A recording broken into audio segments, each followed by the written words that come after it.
trimestre que nós adaptamos aqui na igreja do Jardim Leocádia é sobre parábolas do reino dos céus. Parábolas do reino dos céus. Uma lição enriquecedora, onde nós vamos aprender muito conteúdo sobre as parábolas. O que é uma parábola? Por que as parábolas foram ditas por Jesus? O que vem trazer de lição essas parábolas? Então vamos aprender um pouco mais sobre isso aí. E vou externar também, usando esse quadro, alguns dos temas que estão na revista da Escola Dominical. Talvez você na sua casa não tenha essa revista, mas nós que temos essa revista estamos aqui dispostos a falar com vocês. E a primeira lição bíblica que nós vamos aprender hoje é sobre o semeador e a semente.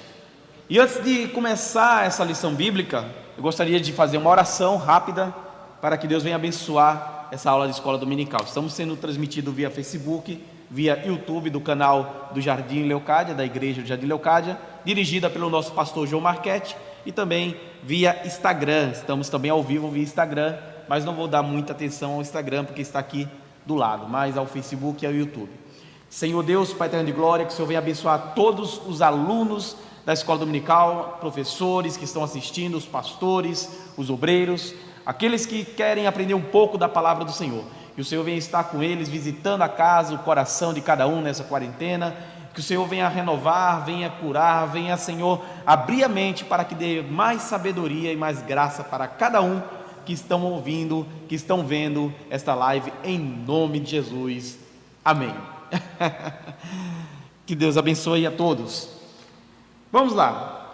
O texto áureo da lição bíblica, o tema é o semeador e a semente. É a lição 1 da lição bíblica. Lição 1 é o semeador e a semente.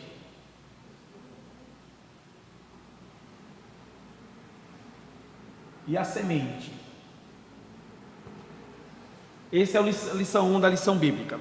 O texto áureo está escrito em Lucas capítulo 8, verso 11. Você que tem a Bíblia, podem abrir ela. Lucas 8, verso 11, aonde diz assim: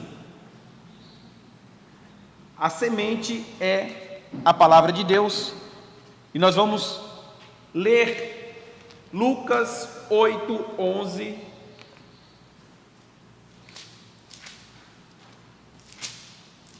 Você que tem a Bíblia, você que tem a Bíblia no celular também, e não atrapalhar o vídeo, pode ler, abrir a Bíblia em Lucas 8, verso 11. Está escrito assim: esta é, pois, a parábola. A semente é a palavra de Deus. Ele começou uma explicação da parábola. A leitura bíblica em classe, ele se encontra em Mateus capítulo 13, verso 8 ao 11 e verso 18 ao 23. Vai demorar muito tempo eu ler cada um desses versículos aqui, mas eu estarei fazendo de forma diferente. Vou pular a leitura bíblica em classe, vou ler a verdade prática da lição bíblica que está escrito: quem prega a palavra de Deus está divulgando o reino dos céus. Quem prega a palavra de Deus está divulgando o reino dos céus. Primeira coisa que nós devemos entender aqui: o que é uma parábola? O que é uma parábola? A Bíblia, ela está repleta de textos bíblicos aonde nós podemos classificar em 3 interpretações diferentes. Nós podemos interpretar a Bíblia em uma interpretação literária, em uma interpretação fictícia e uma interpretação alegórica, uma narrativa analógica. E a parábola, ela se encontra nessa classificação. Ela praticamente, a parábola, ela significa a miúdo colocar as coisas lado a lado. Ela é uma figura de linguagem comum nas Escrituras, contudo, podemos atribuir a Cristo a autoria deste método de ensino, ele que usou mais este método de ensino. E aqui no capítulo 13 de Mateus, onde você pode ler na sua casa, até o versículo 23, você vai encontrar vários textos bíblicos, onde logo no verso 3 ele diz assim: e falou-lhe de muitas coisas por parábolas. Então era comum Jesus Cristo falar por parábolas, e o jeito e o modo dele falar por parábolas que inquietava as pessoas que não entendiam ou não interpretavam corretamente o que significa cada um dos elementos da parábola, porque a parábola, além de significar colocar as coisas lado a lado, ela sempre vem com algo ou com um elemento aonde vem trazer várias lições de vida de forma simples e rápida. E essa parábola de Jesus que nós estamos aprendendo, o semeador e a semente, Jesus Cristo, além de dizer, ele também interpretou. Então Mateus, o publicano, escreveu este livro e não deixou esse livro de forma cronológica, mas ele deixou este livro de forma tópica. Ele colocava epígrafe em vários textos, e assim nós podemos dividir o livro de Mateus sobre as parábolas como a segunda coleção de Jesus. Nós vemos textos bíblicos aonde nós podemos refletir que em Mateus nós devemos dividir em três sessões. As palavras de Jesus. E as três sessões que eu poderia chamar de coleções,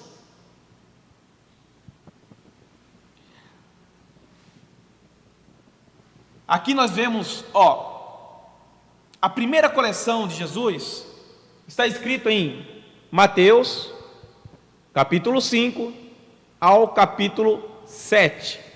E qual que foi essa primeira coleção de Jesus? Ele falando sobre o Sermão do Monte. Então eu vou desenhar um monte aqui. Isso aqui é um monte.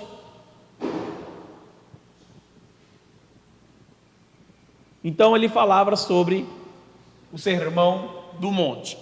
A segunda coleção que Mateus deixou escrito sobre as palavras do ensinamento de Jesus essa aqui é a primeira, a segunda é sobre as parábolas. E nós encontramos esta segunda lição, iniciando em Mateus capítulo 13. Nós vamos encontrar no decorrer do capítulo 13, 14, 15 a seguir, provavelmente 7 ou 8 parábolas. Eu tenho um amigo meu chamado Júnior França, evangelista lá do Jardim Santa Bárbara, que ele falou para mim que praticamente a Bíblia está repleta de parábolas. Jesus deixou aproximadamente, ou mais ou menos, do que 30 parábolas de forma aleatória na Bíblia Sagrada, ele explicando de forma coerente e também não dando interpretação para os ouvintes. E eu vou falar por que ele não dava essa interpretação para os ouvintes. Primeira coleção, Sermão do Monte. Segunda coleção que Jesus Cristo trouxe para cada um sobre as parábolas. E a terceira coleção, onde que está? A terceira coleção nós encontramos em Mateus, no capítulo 24 ao capítulo 25. E que coleção era essa? Ele trouxe o sermão profético. E eu poderia colocar uma mão aqui. Sermão profético. Então, essas três coleções, o Senhor trouxe ensinamentos sucintos de forma cavalar no meio dos capítulos bíblicos sobre o Sermão do Monte, as parábolas e o sermão profético. E assim nós vemos que Mateus ele foi bem claro, trazendo algo, uma perspectiva divina sobre o reino de Deus. Então nós vemos aqui que a parábola ela é uma figura de linguagem comum nas escrituras. Vemos também que a parábola ela coloca as coisas lado a lado e além disso ela faz comparações, que é o texto que nós vamos aprender. Outra coisa que nós vemos também, que das 7 ou 8 parábolas que o Senhor trouxe já em Mateus 13 a seguir, das 7 ou 8 parábolas que ele trouxe, 2 parábolas apenas ele interpretou. 2 parábolas ele interpretou. E quais são essas 2 parábolas? A primeira parábola é o semeador e a semente. E a segunda parábola qual que é? Você sabe me dizer?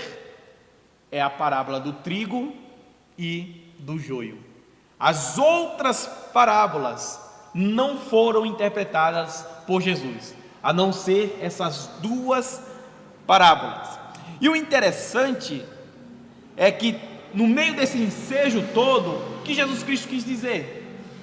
Ele quis trazer a lume a revelação do reino de Deus.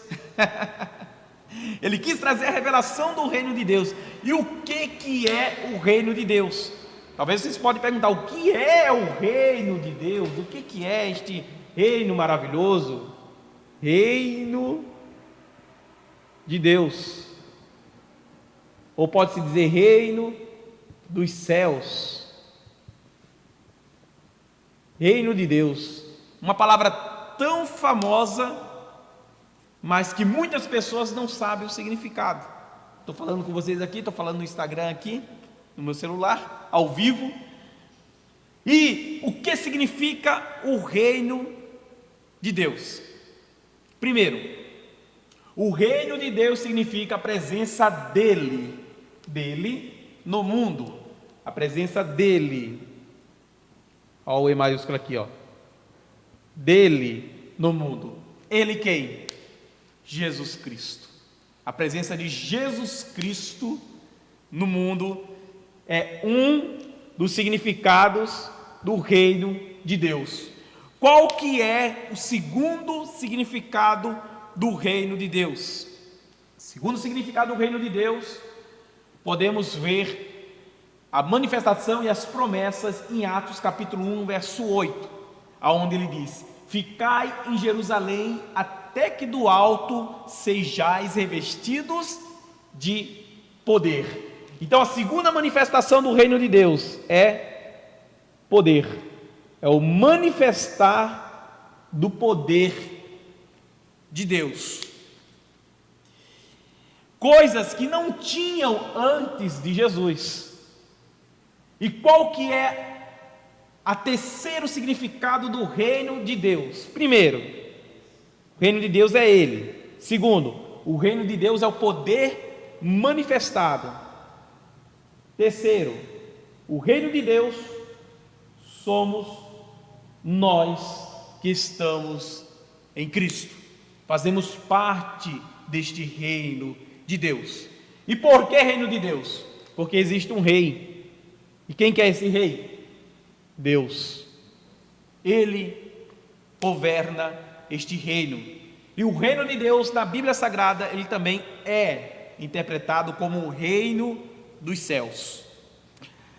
E o interessante é que Jesus Cristo ele veio trazer por parábolas. E quando você lê Mateus 13:35 aqui na lição bíblica, Mateus 13:35 ele está escrito o quê? Está escrito assim: cumprindo-se assim o que fora dito pelo profeta, abrirei minha boca em parábolas, proclamarei coisas ocultas destas aos homens.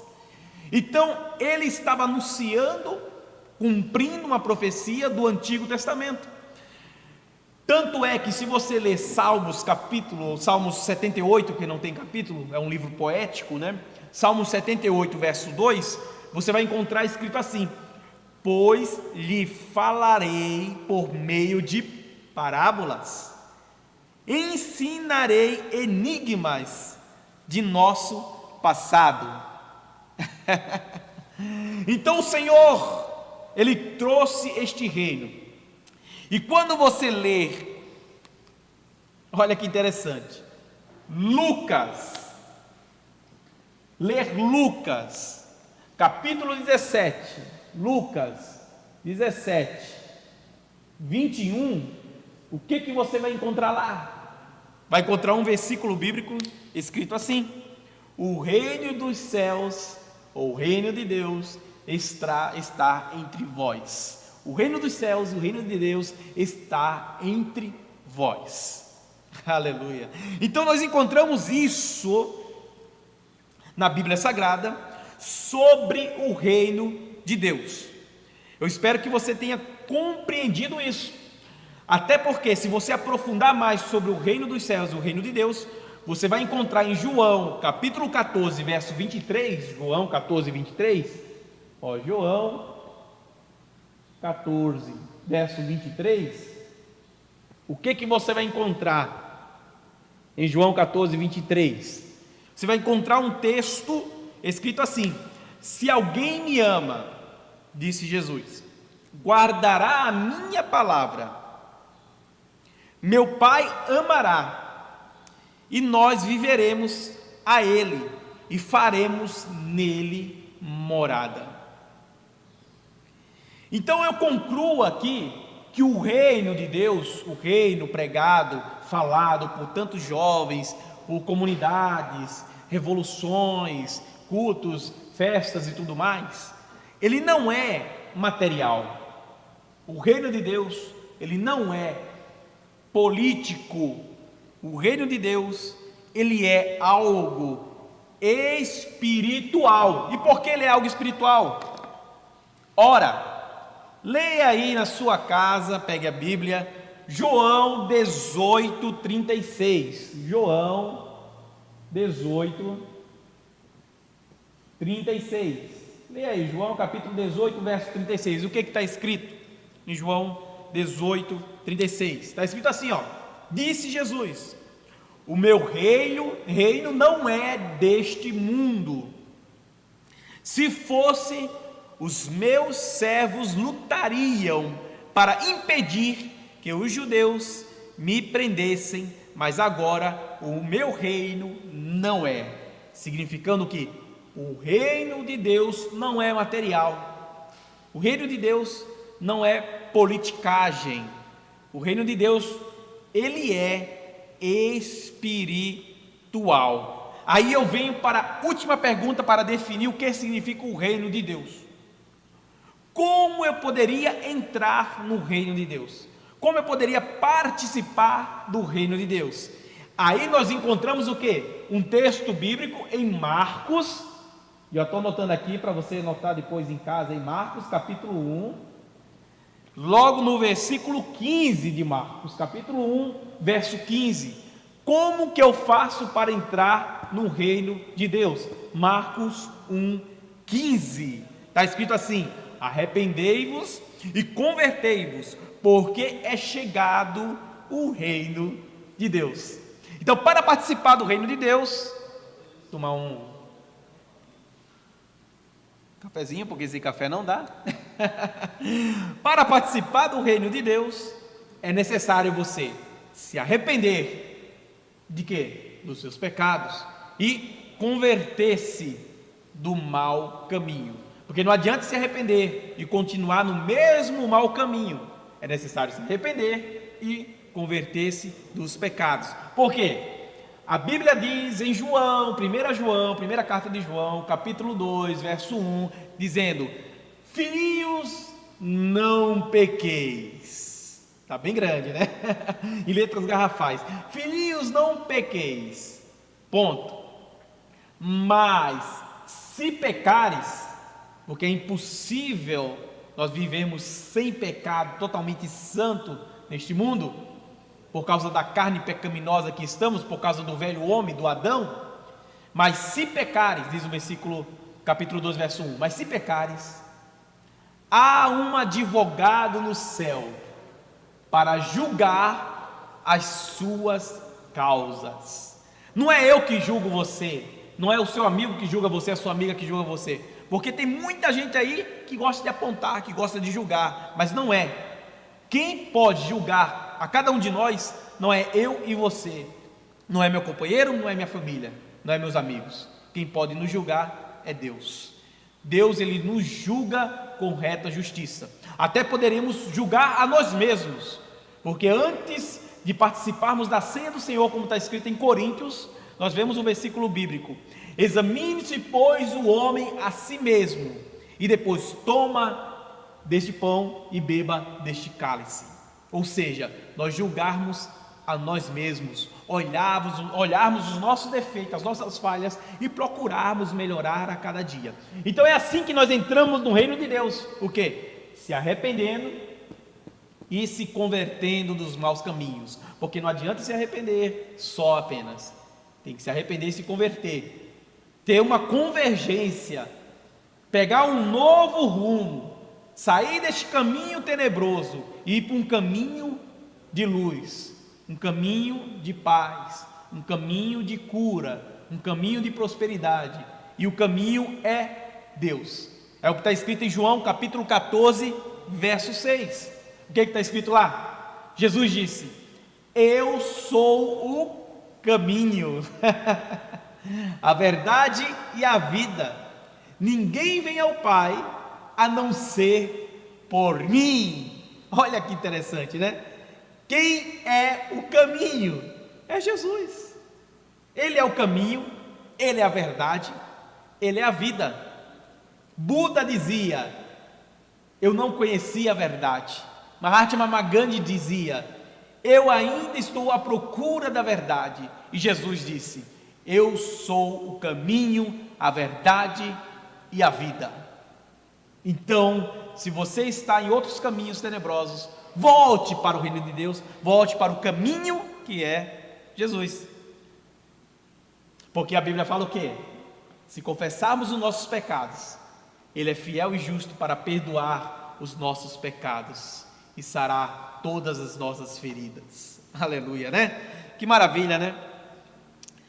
Então aqui nós encontramos definição do reino de Deus, e também encontramos a definição das parábolas. O que é parábola? Colocar as coisas lado a lado.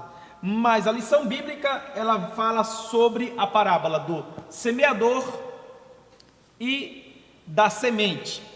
E quando você lê aqui o texto de Mateus capítulo 13 da lição bíblica, está aqui a lição bíblica, Mateus capítulo 13, você vai encontrar aqui os textos aqui onde Jesus Cristo falou assim,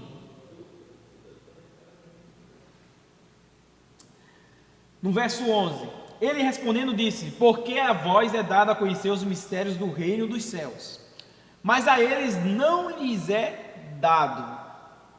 Eu gosto do texto de Marcos, porque como esse é uma parábola escrito nos 3 primeiros evangelhos da Bíblia no Novo Testamento, que é Mateus, Marcos e Lucas, você encontra nos 3 livros.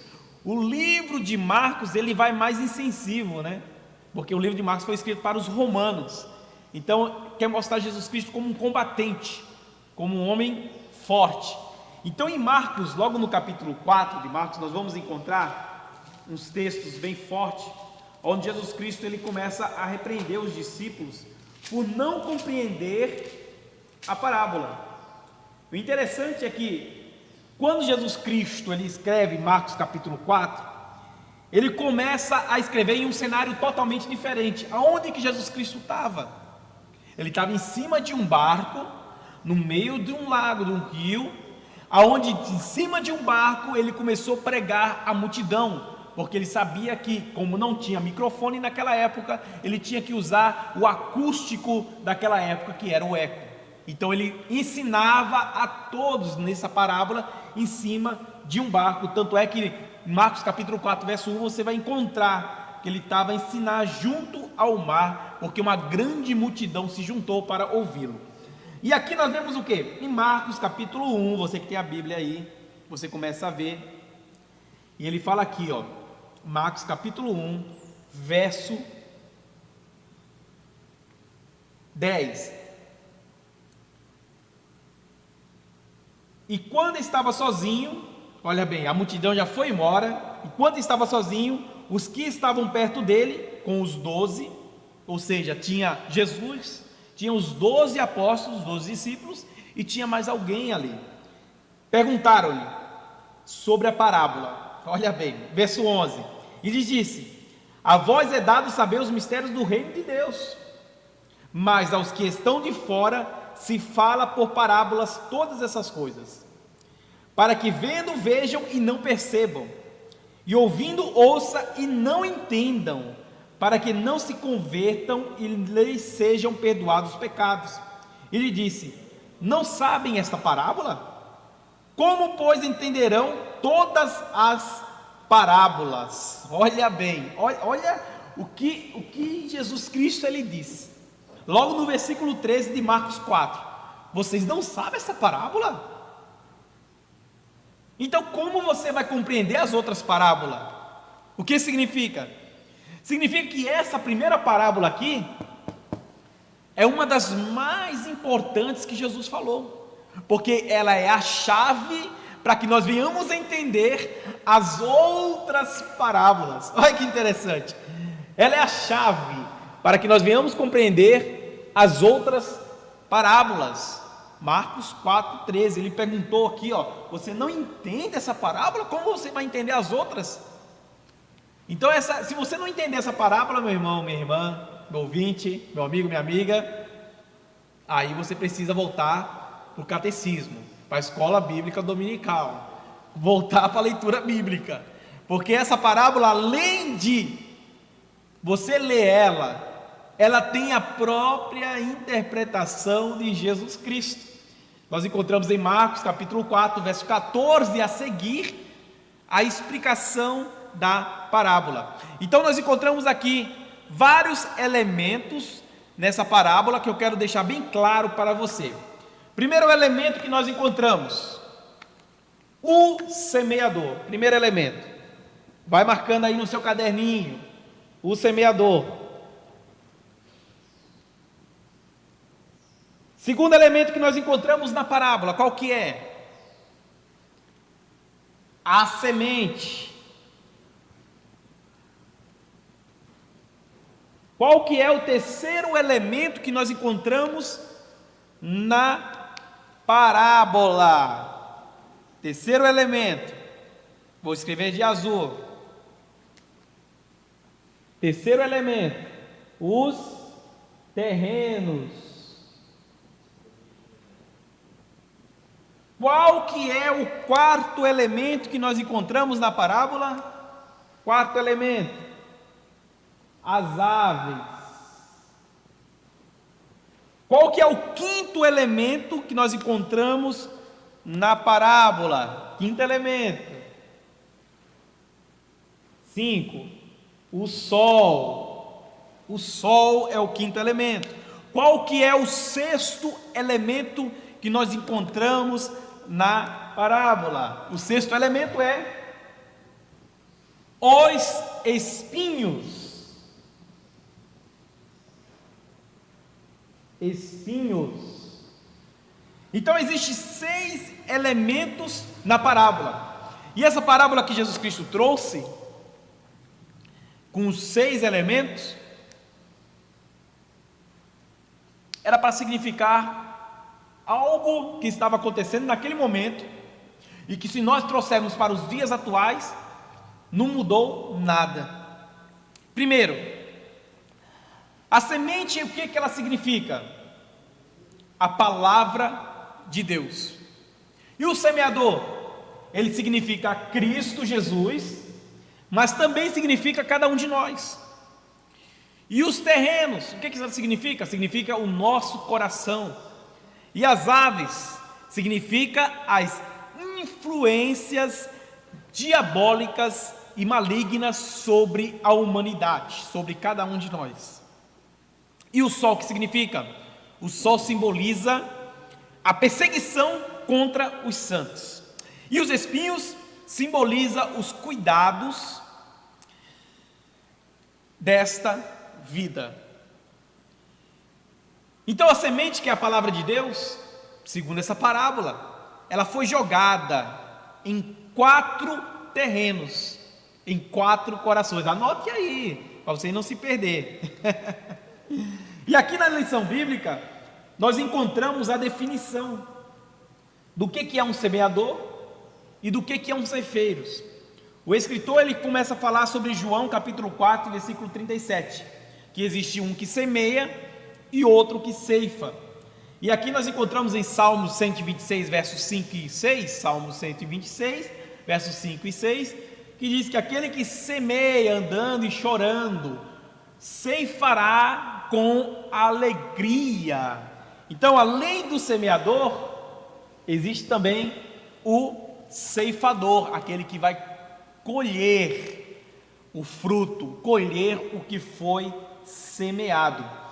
Não importa se você é semeador, não importa se você é ceifador, o importante é que você faz parte deste reino, faz parte de Cristo Jesus. O que é o semeador? É aquele que joga semente. Já falei para vocês, joga semente, joga a palavra, joga boas novas, joga o evangelho. E o ceifador é aquele que agrega, aquele que vai colhendo os frutos e vai agregando em um lugar, em uma igreja, para cultuar, para adorar a Deus. E aqui nesta parábola, o semeador, além de representar os filhos de Deus, representa Cristo. E além de representar Cristo, representa os filhos de Deus. E a semente é a palavra do Senhor, a palavra lançada. Eu acho interessante que a Bíblia não é um livro qualquer. Você tem 66 livros que completam esse compêndio bíblico. E dos 66 livros, existe um versículo bíblico em Hebreus capítulo 4, verso 12, que você vai ver lá, que a palavra é viva e eficaz. Ou seja, a palavra que está na Bíblia, ela tem vida. Se você ler a palavra, você vai encontrar vida. Você não vai estar morto, você não vai ler de forma monótona. Por quê? Porque tem o Consolador, o Espírito Santo, que vai te auxiliar a interpretar a palavra, a interpretar a Bíblia. E aí eu deixo uma frase para vocês: a Bíblia interpreta a própria Bíblia. Não adianta nós ficarmos presos em qualquer livro. Os livros podem até auxiliar no ensino, mas não adianta nós pegarmos como base fundamental da nossa vida cristã. O que nós devemos pegar como base fundamental é a Bíblia Sagrada, porque a Bíblia interpreta a própria Bíblia. Então aqui, para nós corrermos, que eu tenho apenas 20 minutos para menos para terminar essa lição, nós vamos encontrar aqui o semeador, que é Jesus ou nós, a semente, que é a palavra, como está escrito em Hebreus 4:12, a palavra de Deus é viva e eficaz, ela é viva e eficaz. E ali, continuando o versículo, ele fala assim: é mais penetrante do que espada alguma de 2 gumes. Ou seja, uma espada de 2 gumes é que corta dos 2 lados. Tanto o que está pregando, como o que está ouvindo, a palavra está cortando o coração do pregador e está cortando a pregação ao ouvinte que está ouvindo a pregação. Ela tem 2 gumes, ela corta dos 2 lados, tanto o lado do pregador como o lado do ouvinte. Por isso que o pregador, ele tem que tomar cuidado quando ele prega. Ele tem que pregar o que ele vive. Ele não pode pregar a historinha de carochinha. Ele não pode pregar o que ele não vive. Ele não pode pregar algo que ele ali está dando um testemunho mau, de mau caráter. Aí muitas das vezes as pessoas concluem a igreja por um camarada que fez besteira. Meu amado, isso aí não é um semeador não, e nem um ceifeiro. Isso aí é um ladrão, é um lobo devorador. E nós temos que fugir deles. Então aqui nós encontramos na revista, primeiro tópico, o semeador, que eu já falei para vocês. Segundo tópico, a semente, que eu já falei para vocês também. Terceiro tópico é os diferentes tipos de terreno. É o terceiro tópico. Os diferentes tipos de terreno. Primeiro terreno que o Senhor começa a falar na sua parábola. Lembrando que terreno significa o quê? Isso mesmo, o coração. Primeiro terreno, o terreno, ele diz aqui, o escritor aqui da lição bíblica, que é o nosso pastor reverendo Osmar José da Silva, o terreno duro. O terreno duro. Mas, evangelista ouve, né? Mas como que é terreno duro? Por que você está falando isso? Ora, o escritor da revista, ele quis dizer sobre terreno duro, porque era o terreno que estava onde? No meio do caminho. No meio do caminho. Isso era o terreno duro. Aí a Bíblia fala em Hebreus capítulo 3 de Hebreus, verso 13, assim: antes exortai-vos uns aos outros todos os dias. Ou seja, aconselhai-vos uns aos outros, conversai uns com os outros todos os dias, durante o tempo que se chama hoje, porque o amanhã pertence a Deus, e o que se foi, é passado. As coisas velhas se passaram, e eis que tudo se fez novo, para que nenhum de vós se endureça pelo engano do coração. Então é necessário que nós venhamos falar, venhamos pregar, venhamos ensinar, venhamos anunciar a palavra do Senhor. E o interessante é que esse terreno duro, que o escritor diz aqui, é o meio do caminho. Olha só que interessante. A Bíblia fala aqui, no versículo 4 de Mateus capítulo 13: e quando semeavam, a parte da semente caiu ao pé do caminho, e vieram as aves do céu e comeram-na. Vieram as aves do céu e comeram. E quem é as aves do céu? São as influências diabólicas. Ele continua o versículo bíblico aqui, depois, e começa a falar sobre o outro lado da semente, onde a semente foi jogada. Mas aqui olha que interessante. Olha que interessante. No versículo 19 de Mateus 13, ele fala assim: ouvindo alguém a palavra do reino e não a entendendo, vem o maligno e arrebata o que foi semeado no seu coração. E este é o que foi semeado ao pé do caminho. Jesus Cristo explicando o quê? Que muitas das vezes nós falamos e ninguém ouve. Sai por aqui, entra por aqui, sai por aqui. A palavra de Deus, na verdade nós somos como um profeta do Senhor, arautos de Deus, anunciamos a palavra do Senhor. E muitas das vezes essa palavra do Senhor, ela não tem efeito em alguns tipos de coração. São 4 tipos de terreno. Primeiro é o terreno duro. Por quê? Por causa da dureza do coração. E esse terreno duro, que é no meio do caminho, na hora que nós jogamos a semente, a ave vem do céu e come a semente. Não deixa que a semente penetre dentro do coração, dentro da terra. Por isso que é o terreno duro. E para que ela venha entrar, nós temos que entender Romanos capítulo 12, verso 2. O que está escrito em Romanos 12, 2? Transformai-vos pela renovação da vossa mente. Transformai-vos. Nós não podemos se conformar com este mundo, mas transformar pela renovação da mente. A outra coisa interessante, olha bem. Está pegando fogo aqui, Devemos amar ao Senhor Deus de todo o coração e de todo entendimento. Mateus 22, 37. Devemos amar a Deus de todo o coração e de todo entendimento. Se a semente que caiu na primeira terra, que é a terra dura, que é no meio do caminho, segundo a parábola do semeador, o semeador jogou e caiu no meio do caminho, a ave do céu pegou e comeu, significa que a palavra não enraizou no coração. Por isso que existem muitas pessoas afastadas do evangelho. Muitas pessoas se afastam da igreja, se afastam do evangelho, por quê? Porque a semente não brotou no coração, não brotou na vida. E olha bem, ela não brotou, não foi por culpa de Deus, não, mas foi por influência maligna. Porque o semeador naquela época, ele andava como? Olha bem, vamos entrar na Palestina.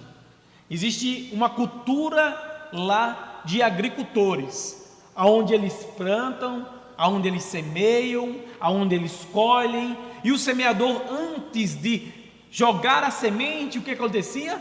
Ele pegava o seu bisaco, ele pregava o seu bornal, ele pegava uma mochila e colocava do lado, cheio de semente.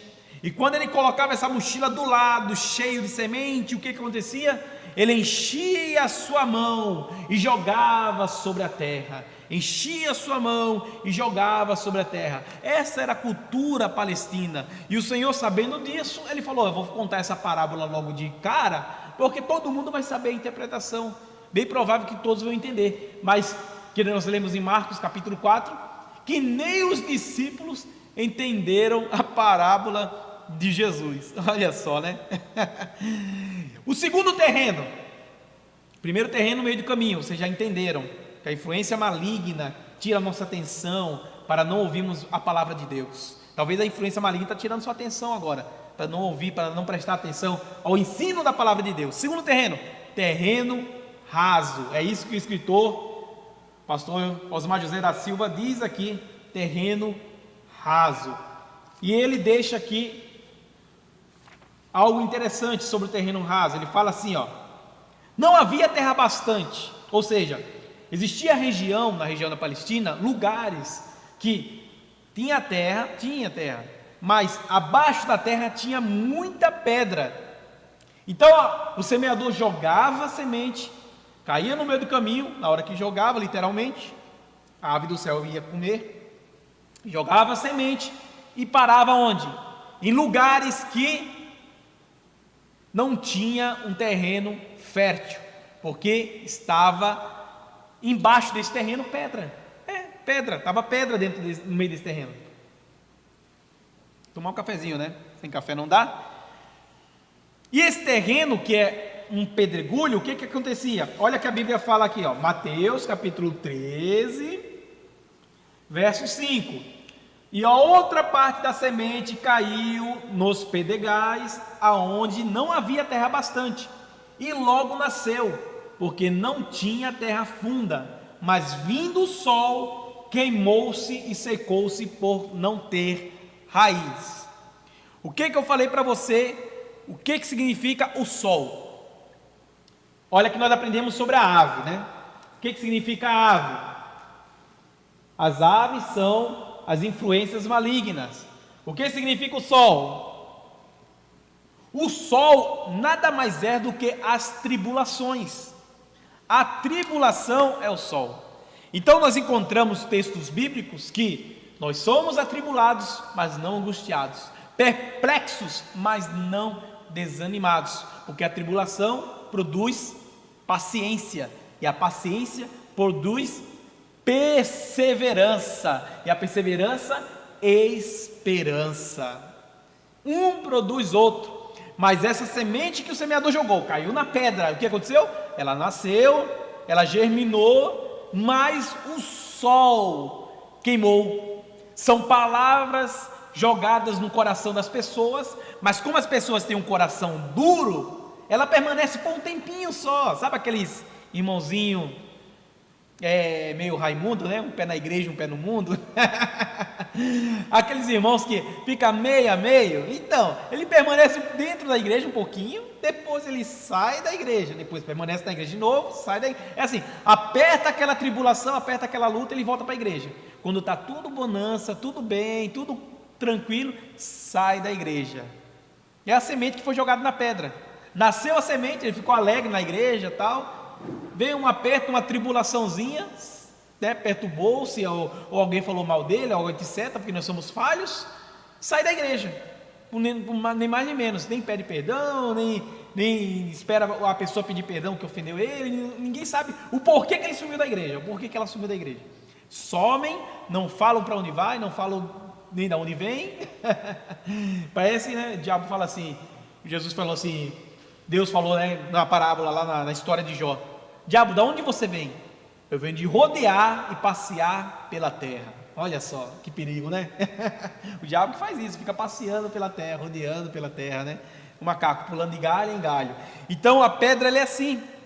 E a Bíblia fala em Ezequiel, capítulo 11, verso 19, você que tem a Bíblia pode abrir aí, Ezequiel 11, 19, ele fala assim: e lhes darei um só coração, e porei dentro deles um novo espírito, e tirarei da sua carne o coração de pedra, olha aí, e lhes darei um coração de carne, para que andeis dos meus estatutos, e guarde as minhas ordenanças, e as cumpram, e eles serão o meu povo, e eu serei o meu Deus. Pai do Senhor a todos que estão ao vivo aí, estão mandando um joinha, um ok, obrigado por acompanhar. Então Ezequiel capítulo 11, verso 19, ele está claro dizendo que existe corações, existe terrenos que são pedra, gente, pedregulho mesmo, sabe, aquela pessoa que não chora por nada. Quem não choraria na presença de Deus? Quando se lembra dos seus pecados, quando se lembra dos seus delitos, nós precisamos sempre ser lavado pelo sangue de Jesus, sempre, sempre. A Bíblia fala em 1 João 1,9, se andarmos na luz, como na luz está, temos comunhão uns com os outros, e o sangue de Jesus Cristo nos purifica de todo pecado, 1 João 7, então nós encontramos isso, e a Bíblia fala também em 1 Pedro, capítulo 3, verso 19, antes crescei na graça e no conhecimento do nosso Senhor e Salvador Jesus Cristo, a Ele seja dada glória, assim agora como até o dia da eternidade. 1 Pedro capítulo 3, verso 19. Então nós aprendemos aqui, recapitulando, o que é o semeador, aprendemos o que é a semente, aprendemos a primeira terra, terra dura, meio do caminho, aprendemos a segunda terra, terra rasa, os pedregais. Então vamos para a terceira pedra. O terceiro caminho, o terceiro terreno é o terreno, como diz aqui o escritor, o terreno ocupado com os espinhos. Mateus capítulo 13, versículo 7, está escrito assim, ó: e outras sementes caiu entre espinhos, e os espinhos cresceram e sufocaram. Aí Jesus dá uma interpretação sobre isso aí, Mateus 13, 22, o que foi semeado entre espinhos é o que ouve a palavra, mas os cuidados deste mundo e a sedução das riquezas sufocam a palavra e fica infrutífera. Por isso que Jesus Cristo falou, é mais fácil um camelo passar no fundo da agulha do que um rico entrar no reino de Deus, por causa disso. Então o terreno ocupado de espinhos é um terreno que sufoca. Por que sufoca? Sufoca a semente, porque estão preocupados com os afazeres dessa terra, não estão no reino de Deus, que é um reino espiritual. Eu falei para vocês no começo, o reino de Deus não é político, não é material, não é físico, o reino de Deus é espiritual. Lucas 8:11, Lucas 17:21, leia em casa e você vai ver o que é isso. Mas o terreno ocupado, o que ele estava fazendo? Ele estava sufocando as pessoas, por causa da preocupação dessa vida, o que comeremos, o que beberemos, o que vestimos, o que faremos amanhã, hoje, depois. As pessoas não saciam. Salomão escreve em Provérbios, ele diz assim: e a sanguessuga tem 2 filhas, Dá é o nome das filhas da sanguessuga, porque não saciam, querem gastar com coisas materiais, sendo que muitas das vezes não tem nem necessidade. A pessoa tem uma roupa azul, quer comprar uma amarela do mesmo tipo, uma rosa do mesmo tipo, um vermelho do mesmo tipo, porque o que importa para eles? Importa ir para a igreja todo dia com uma roupa diferente que ninguém viu. Meu amigo, você está vindo na igreja não é para os outros, não é por causa dos outros, você está vindo para a igreja por causa de Deus, para adorar a Deus. Existe um mandamento.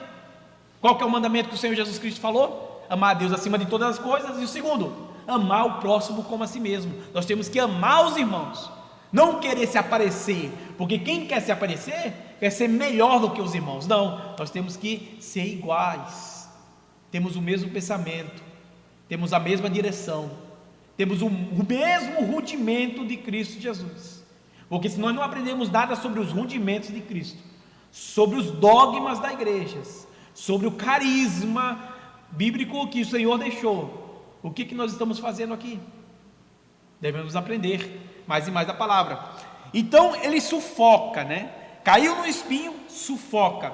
E o que a Bíblia fala em Mateus capítulo 6, verso 19 e 24? O que? Olha lá o que está escrito: não acumulem para vocês tesouros da terra, onde a traça e a ferrugem destrói, e onde os ladrões roubam e furtam, mas acumulem tesouros no céu, porque são eternos.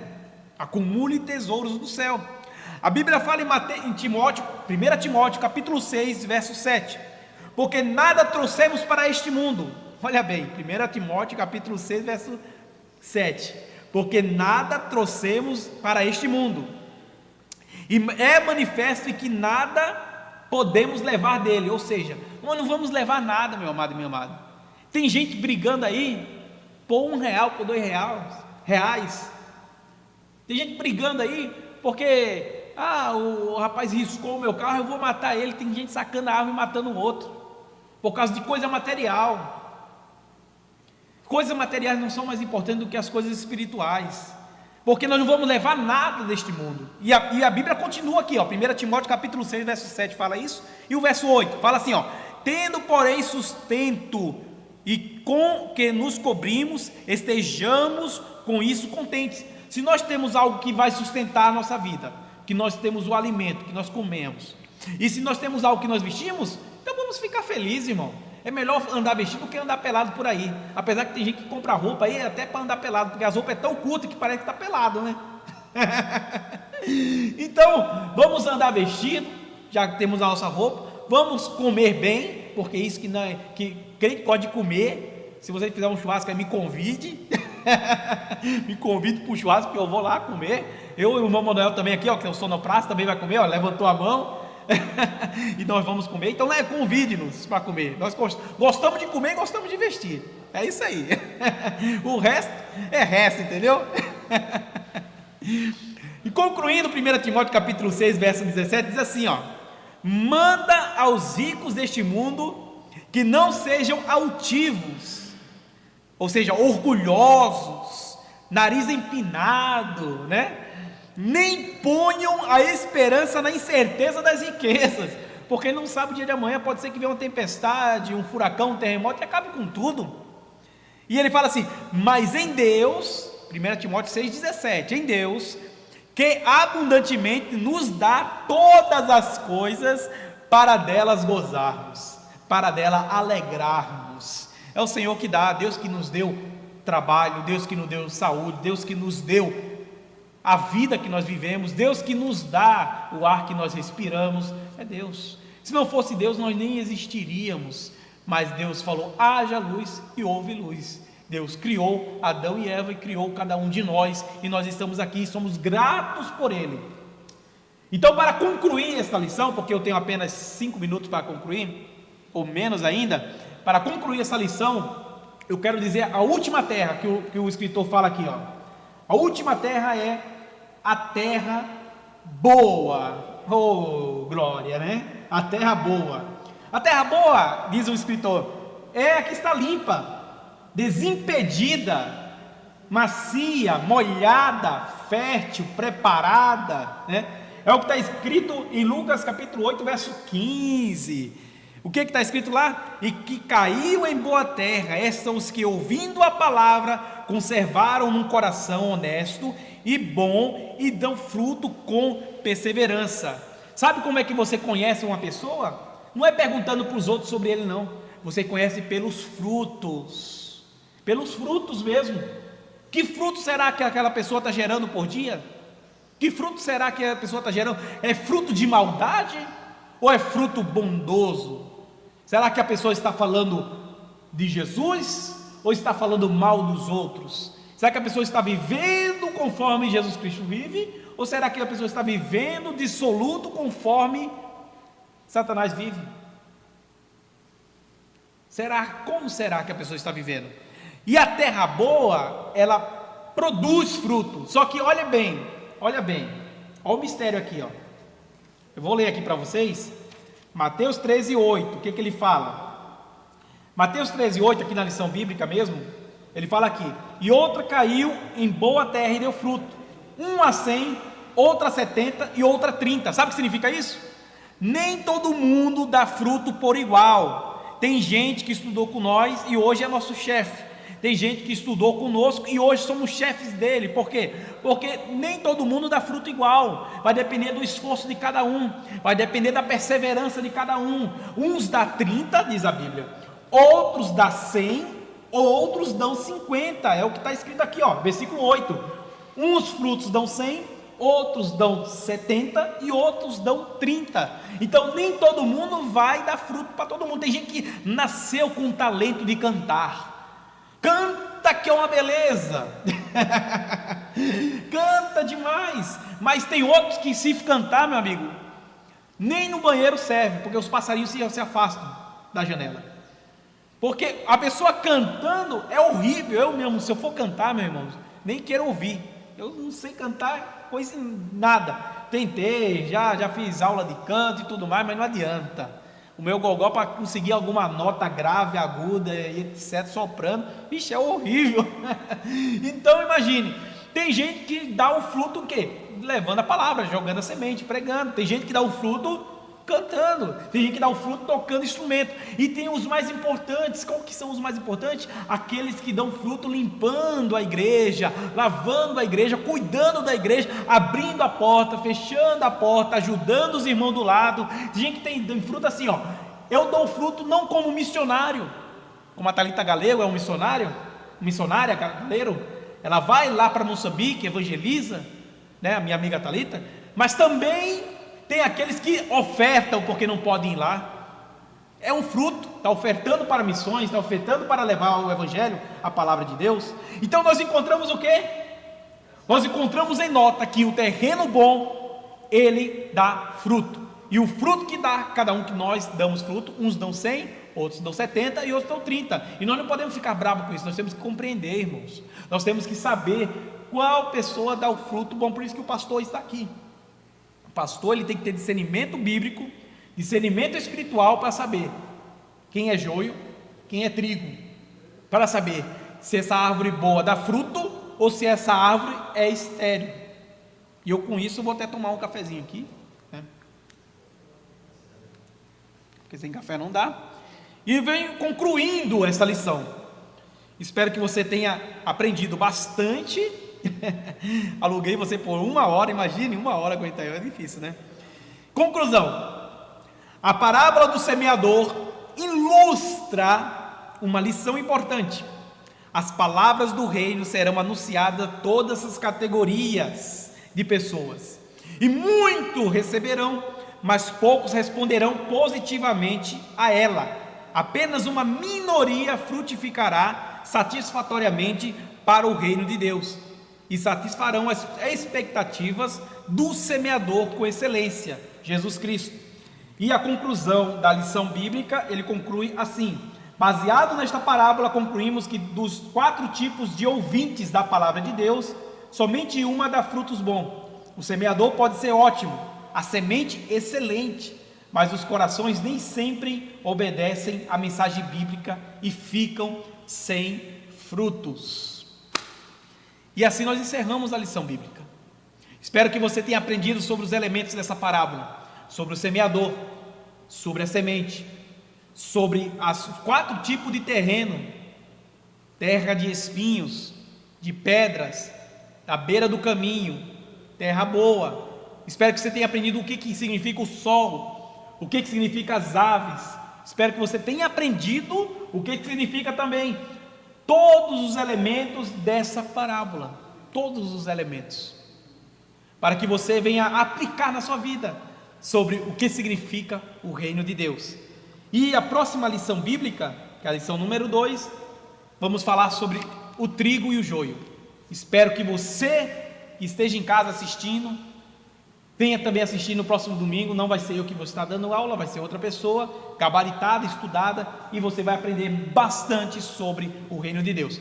Que Deus abençoe a todos vocês, e espero que o Senhor venha abençoar também a vida de cada um dos irmãos que estão ouvindo. Ao meu pastor João Marchetti, pela oportunidade, agradeço também ao também superintendente, pastor, o nobre irmão, já profetizando, Marcos. Que Deus abençoe a todos, ao sonoplasta também, Manuel e Cadu. Que Deus abençoe a todos vocês. Amém e amém.